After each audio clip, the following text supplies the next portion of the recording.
이렇게 동영상을 보여드리고 그랬는데 오늘은 새벽 묵상, 아침 묵상은 제가 직접 출연해서 여러분들과 하나님의 말씀을 나누어 보려고 합니다. 오늘은 12월 24일 목요일 아침입니다. 대림절 넷째 주간 기쁨의 빛으로 오시는 예수님을 생각하는 이번 주간이 됩니다. 오늘 하루도 주님의 은혜 가운데서 주님의 말씀 가운데 주님을 묵상하며 주의 오심을 기다리는 가운데 건강하고 행복한 하루가 되시기를 간절히 기도드립니다. 네, 오늘 우리가 읽을 하나님의 말씀은 이사야서 9장 2절부터 7절까지 있는 말씀입니다. 그리고 찬송가는 104장의 찬송가를 하나님께 영광 돌리겠습니다. 오늘 하루도 주님의 은혜 가운데서 편안한 하루가 되시기를 바랍니다. 무엇보다도 먼저 오늘의 말씀을 함께 읽어보도록 하겠습니다. 여러분 성경을 찾으시고 이사야서 9장 2절부터 7절까지 있는 말씀을 새 번역으로 읽어드리겠습니다. 어둠 속에서 헤매던 백성이 큰 빛을 보았고 죽음의 그림자가 드리운 땅에 사는 사람들에게 빛이 비쳤다. 하나님, 주님께서 그들에게 큰 기쁨을 주셨고 그들을 행복하게 하셨습니다. 사람들이 곡식을 거둘 때 기뻐하듯이 그들이 주님 앞에서 기뻐하며 군인들이 전리품을 나눌 때 즐거워하듯이 그들이 주님 앞에서 즐거워합니다. 주님께서 미디안을 치시던 날처럼 그들을 내리누르던 멍에를 부수시고 그들의 어깨를 짓누르던 통나무와 압제자의 몽둥이를 꺾으셨기 때문입니다. 침략자의 군하와 피 묻은 군복이 모두 땔감이 되어서 불에 타 없어질 것이기 때문입니다. 한 아기가 우리를 위해 태어났다. 우리가 한 아들을 모셨다. 그는 우리의 통치자가 될 것이다. 그의 이름은 놀라우신 조언자, 전능하신 하나님, 영존하시는 아버지, 평화의 왕이라고 불릴 것이다. 그의 왕권은 점점 더 커지고 나라의 평화도 끝없이 이어질 것이다. 그가 다윗의 보좌와 왕국 위에 앉아서 이제부터 영원히 공평과 정의로 그 나라를 굳게 세울 것이다.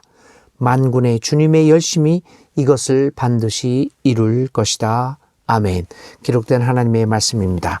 함께 기도하겠습니다.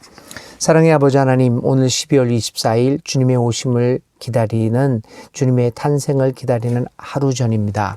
오늘도 이사야 말씀을 통하여 이 땅 위로 오시는 예수님, 그 예수님의 오심의 의미를 생각하고자 합니다.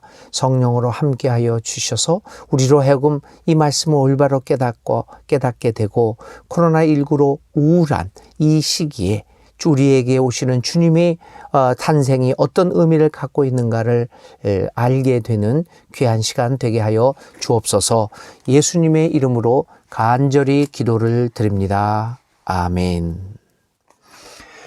네, 오늘 우리가 읽은 이 이사야서 9장 2절부터 7장에 있는 말씀은 소위 많은 사람들이 예수님의 오심을 구약에서 예언한 기록이다 라고 생각하는 아주 유명한 구절 중에 하나입니다. 특별히 9장 6절 같은 경우에 한 아기가 우리를 위해 태어났다. 우리가 한 아들을 모셨다.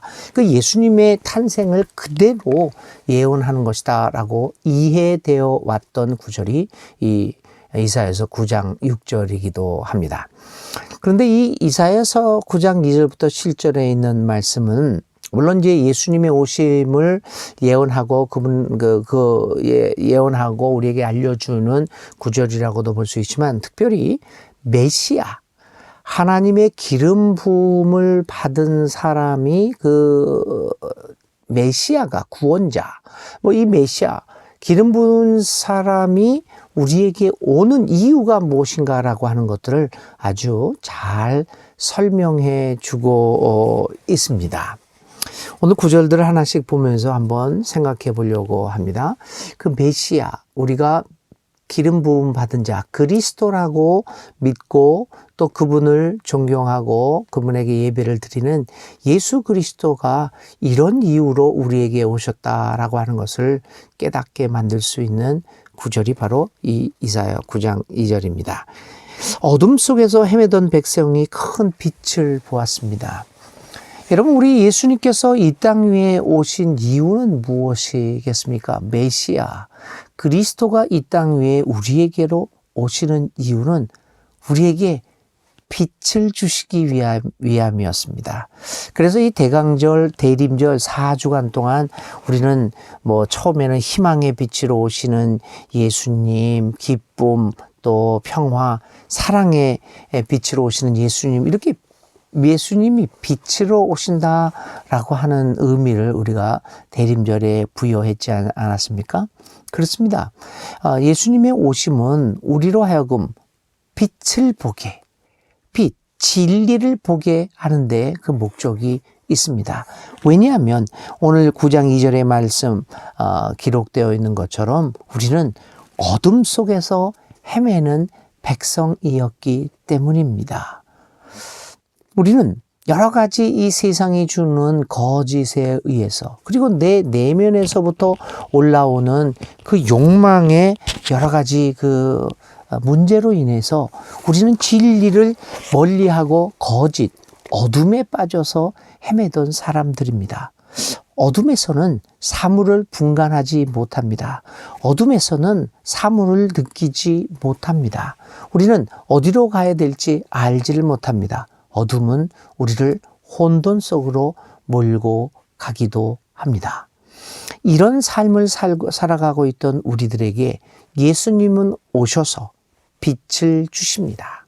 우리는 그리고 그 빛을 따라서 진리의 세계로 나아갈 수 있고, 그 빛을 따라가면 우리는 진리를 알게 되고 자유를 찾게 되는 것이 아니겠습니까? 그래서 예수님께서는 진리를 알게 되면 진리가 너희를 자유케 하리라, 너희를 해방시켜 주리라 말씀하셨습니다. 빛이라고 하는 것은 바로 진리입니다. 우리 예수님께서는 오늘도 우리에게 오셔서 진리, 빛을 비추어 주십니다. 3절에 있는 말씀에서는 예수님이 오시는 목적을, 예수님이 오신 목적보다는 예수님이 그 메시아가 이 땅에 왔을 때의 그 결과를 이사야서 9장 3절은 아주 명확하게 표현하고 있죠. 하나님, 주님께서 그들에게 큰 기쁨을 주셨고 그들을 행복하게 하셨습니다 라고 기록을 하고 있습니다. 사랑하는 형제자매 여러분, 오늘 우리는 우리의 삶 속에서 진정한 기쁨이 있습니까? 우리가 이렇게 경제적으로 수십 년 전에 비교해서 정말 잘 살고 있는데, 그리고 우리나라가 경제 대국으로 성장을 하였는데 그 성장한 만큼 우리의 기쁨은 그렇게 늘어났습니까? 그렇게 우리의 행복은 늘어났습니까? 그 개그맨들이 하는 말처럼 살림살이 좀 나아졌습니까? 정말 우리는 행복합니까? 기쁩니까? 사실 오늘 우리들이 가지고 있는 행복과 기쁨은 그 내면의 깊은 곳으로 들어가 보면 허상인 경우가 참 많습니다. 아파트 비싼 값으로 사고, 또 내가 산 아파트가 가격이 1년 사이에 1억, 2억, 3억이 막 올랐다. 그래서 기뻐하기도 합니다. 그래서 내가 많은 재산을 가지고 큰 수익을 남긴 것처럼 생각하고 행복해 합니다. 어떤 사람은 좋은 대학에 합격을 합니다. 어떤 사람은 좋은 직장을 얻습니다. 승진을 하기도 합니다. 높은 장관이 되고 또 높은 그 고위층의 임명이 되기도 하고 선출되기도 합니다. 이런 것들이 우리들을 모두 기쁘고 행복하게 만들 수 있지만, 그러나 그 내면 깊숙이를 쳐다보면 진정한 행복이 아니라는 것을 우리는 쉽게 발견하게 됩니다. 그런 것들은 우리를 속이는 허상일 뿐입니다. 그런데 우리는 그 허상들을 쫓아서 한없이 달려갑니다. 제가 어렸을 때 제 그림자 밟기를 해보려고 했던 적이 있습니다. 어린아이들 그런 장난 많이 하죠. 그 그림자는 제가 아닙니다. 그림자는 허상이죠. 그냥 그림자일 뿐입니다. 그런데 그 그림자를 쫓아서 열심히 달려갑니다. 다 허무한 일들이었죠. 이 세상이 주는 행복과 기쁨만을 추구하는 것은 그건 여러분이 우리들이 우리 스스로의 그림자를 쫓아서 한없이 달려가고 있는 것과 마찬가지입니다. 우리가 누리는 이 땅 위에서 누리는 그리고 진리 없이 누리는 기쁨과 행복은 다 헛된 것임을 우리는 비로소 깨닫게 됩니다. 이러한 헛된 것에 매달려 있는 우리의 삶을 향하여 주님은 오십니다. 그리고 우리에게 진정한 기쁨과 행복을 선사해 주십니다. 주님의 오심이 우리에게 주는 가장 큰 선물은 그것입니다.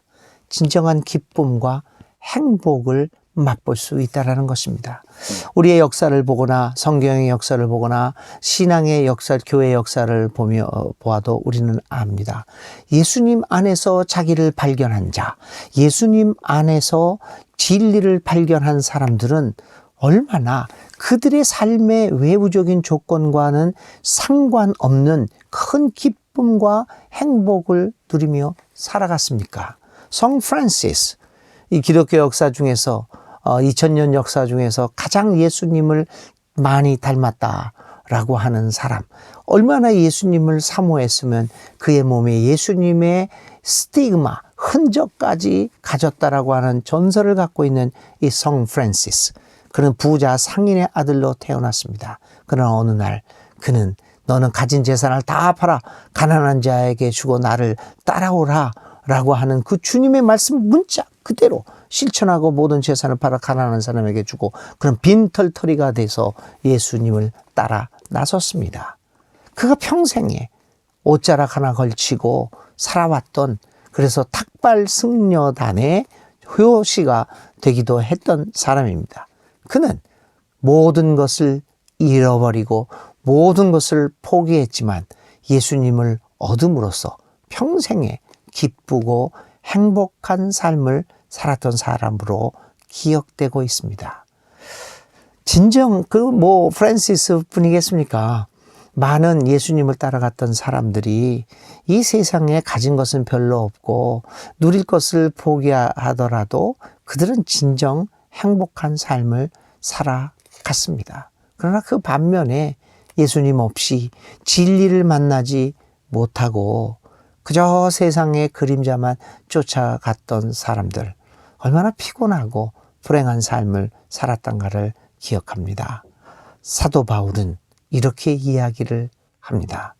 그리스도를 알기 위하여 지금까지 내가 가져왔던 모든 것을 배설물같이 여긴다. 나는 그리스도 안에서 모든 것을 할 수 있는데 빈곤에 처할 수도 있고 풍요에 처할 수도 있다라는 고백을 합니다. 물질의 빈곤이 그를 비참하게 만들지 않습니다. 물질의 풍요가 그를 교만하게 만들지도 않습니다. 결국은 사도 바울이 얘기하고자 하는 것은 이것이지요.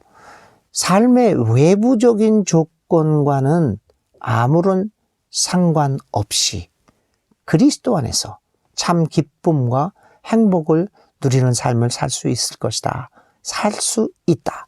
그리고 나는 그렇게 살아왔다. 라고 하는 고백을 하고 있는 것입니다. 사랑하는 형제 자매 여러분, 오늘 예수님께서는 우리에게 진정한 기쁨과 행복이 무엇인가를 보여주려고 오고 있습니다.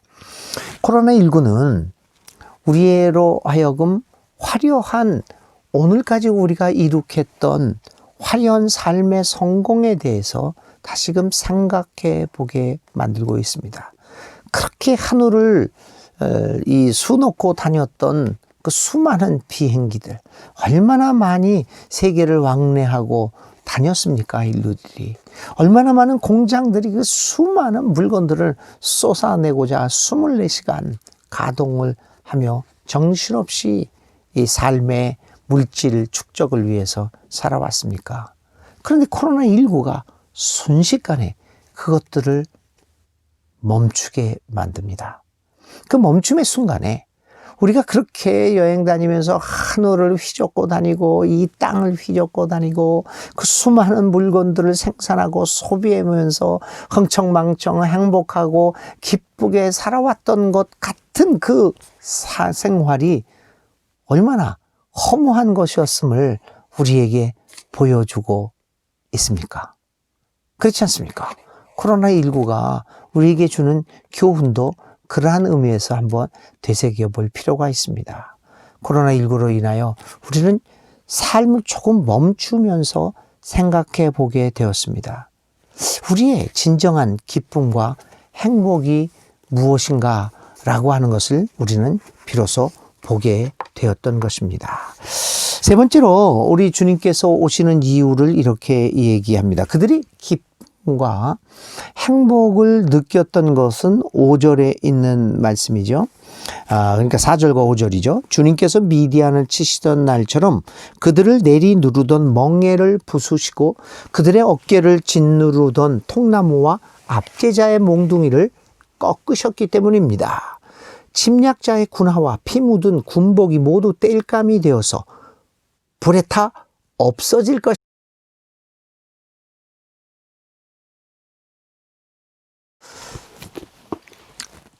이 기쁨과 행복의 원천이 어디에 있습니까? 그들을 지금까지 억누르고 있었던 통나무와 압제자의 몽둥이들을 주님께서 꺾으셨기 때문입니다. 그들을 억누르고 있던 침략자의 군화와 사람들의 희생을 요구하던 그 희생을 상징하는 피 묻은 군복이 모두 땔감이 되어 불에 타 없어질 것이기 때문입니다. 여기서 어깨를 짓누르던 통나무, 몽둥이, 군화, 피 묻은 군복, 이런 것들은 오늘 우리들의 삶을 억누르고 있는 것들의 상징들입니다. 권력과 힘과 돈으로 우리 인간들의 삶을 억누르고 억압하는 모든 사람들, 모든 제도들, 그러한 것들이 예수님의 오심으로 말미암아 끝장난다는 이야기입니다. 진정한 기쁨과 행복은 개인의 행복과 기쁨만이 아닙니다. 내가 내면의 삶으로 느끼는 기쁨, 행복, 그것도 중요합니다. 아주 중요합니다. 그러나 그것만으로 완성되는 것은 아닙니다. 그리스도가 오시는 이유는 우리에게 내면의 기쁨과 행복을 회복시켜 근본적인 그런 본질적인 기쁨과 행복을 회복시켜 주시는 이유도 있습니다만은 그것을 넘어서서 우리를 짓누르는 통나무와 몽둥이와 군화와 피 묻은 군복을 모두 꺾고 그것들을 땔감으로 삼는다는 데 있습니다. 우리를 억압하는 모든, 우리를 하여금 서로 경쟁하고 서로 차별하고 증오하고 혐오하게 만드는 이 잘못된 모든 사회 구조들과 제도들을 우리 예수님께서 하나님 나라의 것으로 만들어 주시기 위하여 이 땅에 오신다고 하는 것입니다.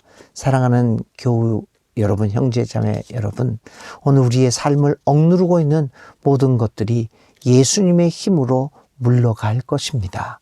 우리가 이러한 예수님, 이러한 메시아를 기다리고 있다면 그 예수님을